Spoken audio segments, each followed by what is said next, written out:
Hi everyone, it's Audra from the Kurt's Corner, and I'm bringing to you today a new DIY tutorial. Today we're going to be making a DIY pallet bookshelf. I had a really popular post on my blog a little while back that was for a DIY pallet wine rack and had a really great response. So there aren't a lot of videos out there showing you how to make these, so I figured instead of just doing a blog post on it, I would just go ahead and show you how to do it on YouTube. So this is going to be made for my first child's nursery, and it's going to be a DIY pallet shelf, and we're going to add some decorative knobs on the bottom where you can hang like a backpack or a coat. So yes, I am pregnant, 30 weeks, and if I can do this pregnant, I know you can do this too. So it's really simple. These are all of our materials that we're going to need. So most importantly, you're going to need a pallet. You can get these at hardware stores. Sometimes they'll let you take them. You can find them randomly behind different big retailers, but I typically find mine at hardware stores. But most importantly, I'll go in and ask that I can take them. You don't want to just take something and then get in trouble. So I walk in, normally ask the manager, and they let me take one. So I got this one for free, so those materials are free. And then we've got a lot of different power tools. So just know that you can use regular manual tools for this, or you can use power tools. Power tools make it a lot easier, so if you have these, great. If you don't, you can use like a regular saw, and we'll talk about that as we go. So the first thing we have here is a regular table saw. And I'm probably not going to use this one, but you can use a circular table saw for this project if you don't have some of these other tools. And this is just going to be used to cut through the boards. We also have a jigsaw, which is most likely what I'm going to be using for this project, and what we'll do is we'll take it and we'll guide it through the wood so that we can cut some of these pieces off. And it's just really easy to maneuver, and you can see the blade, and it's just more precise. Then you're also going to need a power drill, and this will be used to add screws to your pallet where you need to attach boards, and then we're also going to use it to add our decorative knobs. And then we have a reciprocating saw. That's what this is, and you'll need a a saw that's used to cut metal. So we'll use it to cut the nails that are already in these pallets because they're really hard to get apart. You can use a crowbar, but it's a lot easier if you have a metal cutting reciprocating saw. We also have a sander. You can do this by hand, or if you have a sander, that's really great.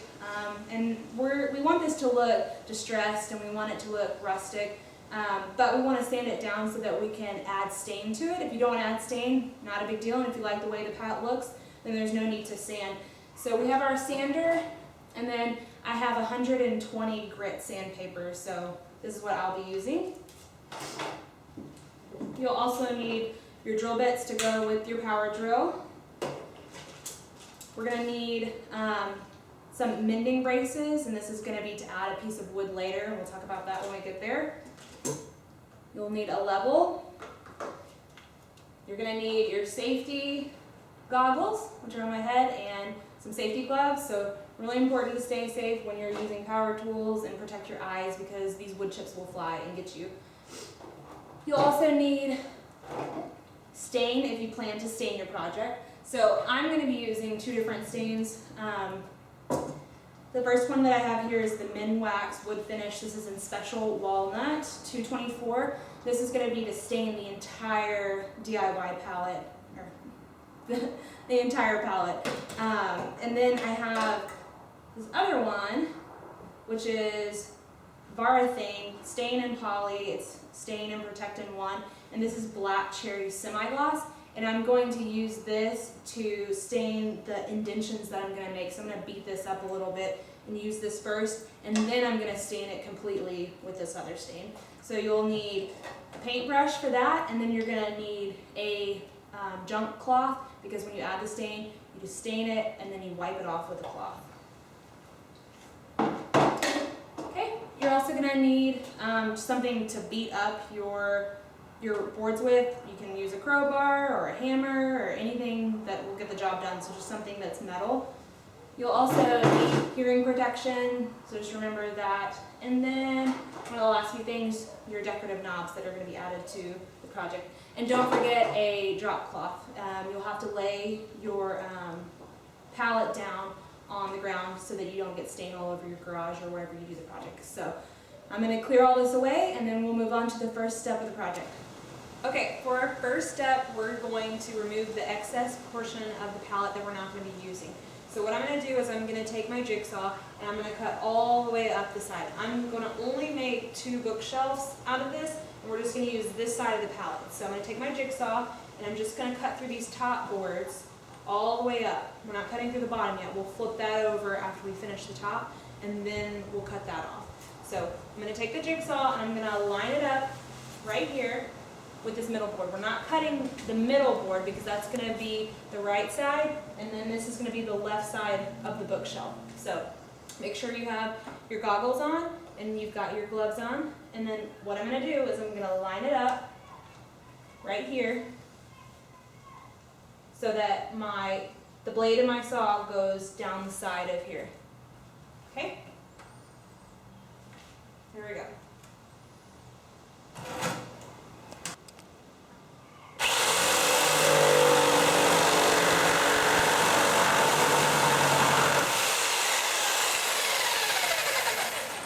Okay, that'll let us make our first cut.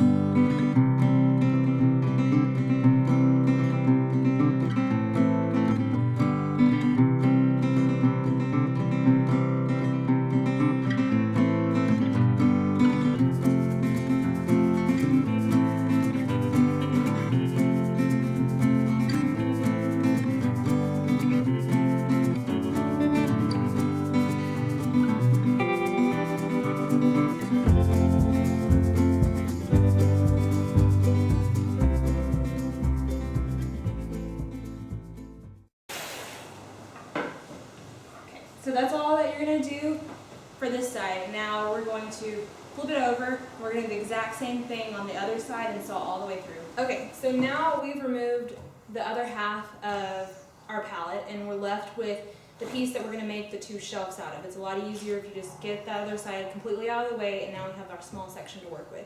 So what I'm going to do now is I'm going to cut through the nails that'll allow me to take these pieces off of here, and then all we'll have left is the front board that's going to, this is going to be the front side, it's the shorter side of the board, and if you look on the other side, this one is bigger, and that's going to be the back side that's going to go up against the wall. So I'm going to remove this front board here. So I'm going to use my reciprocating saw with a metal cutting blade, and I'm going to cut through the nails.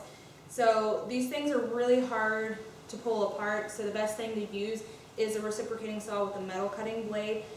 You can use a crowbar, but it's hard as hell to get off and it'll take you a lot longer. So if you don't have one of these and you plan to do lots of projects like this would be a really good investment. So I'm gonna pause it and show you a close-up of what I'm doing. And also a tip, it's really important to keep the blade flush against the wood piece so that you don't come in at an angle into the wood of the shelf. You want to keep it flush so you can cut the nails. So I'm going to pause and then we're going to do a close-up of this.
so now we've taken off all of the boards on the front side of our shelf, and we're left with the back side. So here is, again, is the bigger board that's going to go up against the wall, and we have the rest of the board. So we're not going to use the saw to cut through the nails on this one. We're just going to cut through this side piece, and we'll have the basis of our shelf. So I'm going to use the reciprocating saw again, and I'm just going to line it up with the top of here, and it depends upon how tall you want the shelf to be. So if you want it really tall, you would cut up here. If you want it to be shorter, you would cut down here. I want mine to be about 1 foot, so I'm going to cut right here, and then this portion right here will be my shelf. So I'm going to pause and then zoom in and show you what I'm doing.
Okay, so now that I've removed all of the front pieces of the wood, cutting through the nails, I now cut through the side pieces, and I'm left with my 2 shelves that I got out of this pallet. So this is what they look like.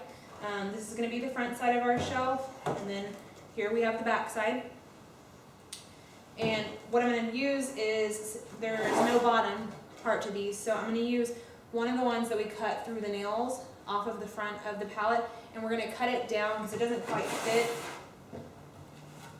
here. So we're going to cut down the side and then down this side as well, so that we can fit it within the groove and be able to have a bottom so that we can stick things into our shelf. So I'm going to go ahead and cut this and then put it in, and we'll come back and I'll show you what it looks like once it's put into the shelf. Okay, so I've taken the boards that I took off the front of the pallet, and I've cut them down now so that they'll fit into the bottom piece of our shelf. So I've already kind of fitted this first one in, and we got it pretty close, so I'm just going to take a hammer and just kind of get the rest of it in.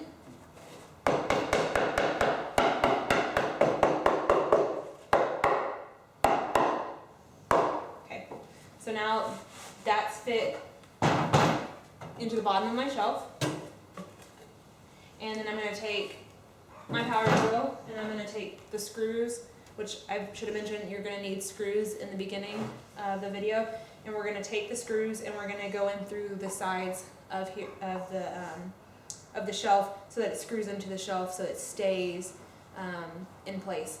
And so you're going to take your drill, you're going to use your drill bit, which is going to be smaller than the size of the screw. Screw into the side and then add your screws. Okay, I'm just going to be using regular drywall screws, and I'm using a 1/8 inch drill bit, and I'm just going to drill 2 holes here into the side, which is going to go into the bottom part of my shelf, and then I'm going to add the screws.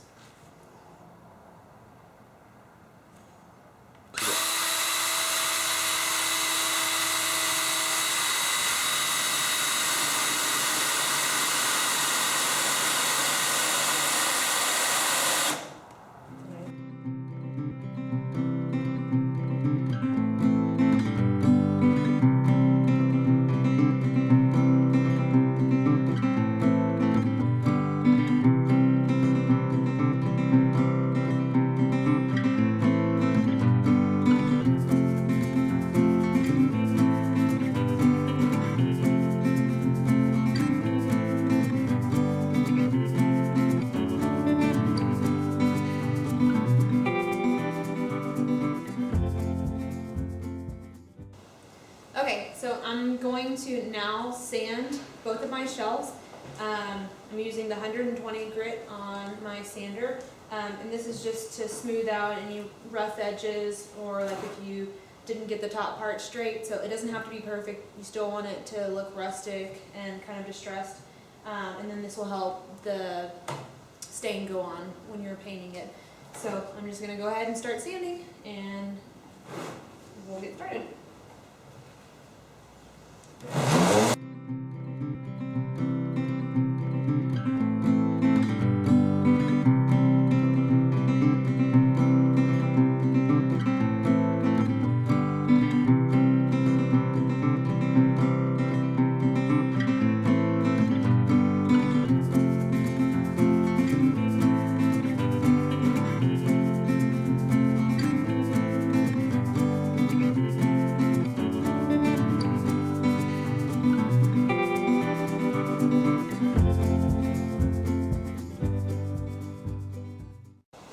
Okay, so we're almost done. We're going to be adding on our bottom piece, and this is where all of our decorative hooks are going to go so that you can hang a backpack or a coat or whatever. So this is the back side of our shelf, and we're going to put it here on the bottom. This is what's going to look like this when we're done. It's going to be the shelf, and there's going to be extra lid. So my husband's going to step in, and he's going to hold it for me so that I can go ahead and drill in. So make sure the pretty side is showing on the front side of here. And we're going to line it up with the back of our bookshelf, and then we're going to take our braces and we're going to put one here and one here. So I'm going to take my drill bit, drill in my holes, and then I'm going to take my screws and put it in through the drill bit.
Okay, now that I've put my backside on my shelf that's going to hold the pegs, I've just used a pen and marked it off even spacing so that the pegs will go in straight. I haven't put them on yet. So now what I'm going to do is take my stain the entire palette, let it dry for a little bit, and then we're going to take our drill bit, drill in our holes, and add our pegs. So I won't show you that.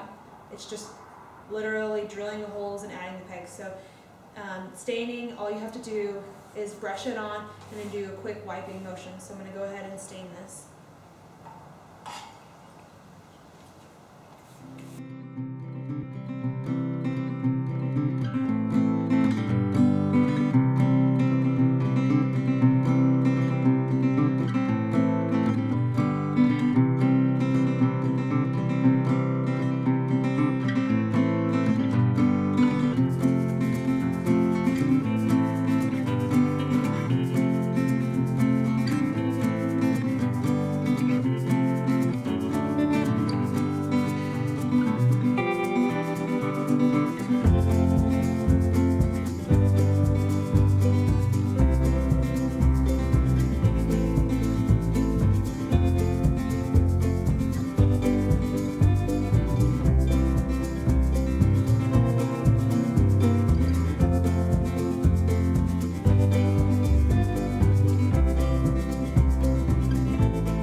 all that we had left to do was drill in our holes to add the knobs, and that had to be the same size as the screw. So we just went ahead and twisted those in, spaced them out evenly, and here is now what we were left with. So this is our shelf, and all I'm gonna do is add some felt to the back so that it doesn't scratch up my wall, and literally just take a screw and you can drill straight into the wall. I don't like using molly bolts because I don't like the ones that expand because I think it ruins your wall, and if you ever want to move it you can, so just take a screw on both sides, and you're done. So I hope you enjoyed this video, and I'll see you next time at the Kurt's Corner for my next DIY tutorial.